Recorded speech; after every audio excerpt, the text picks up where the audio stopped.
piang in ka sei le ana ngai lung bi ka lo tong he a ma se ka chung nu le zo tin leng dang belan lo ti ka chun ne min ti lu su tum lo leng to na khia oi zong ka ngai ngam lo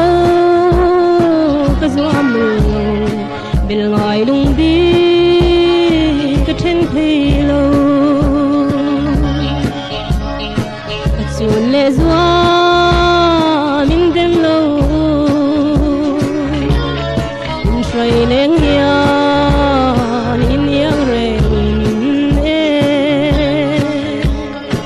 ka lung than di trang nem lo zong trang dang ka bel hai long e chun nem min ti lu su tum lo leng to na khia oi zong ka ngai ngam lo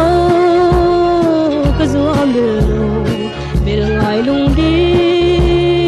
ka then thei lo ka lung ron le len ro tu don thia mula ka mangai na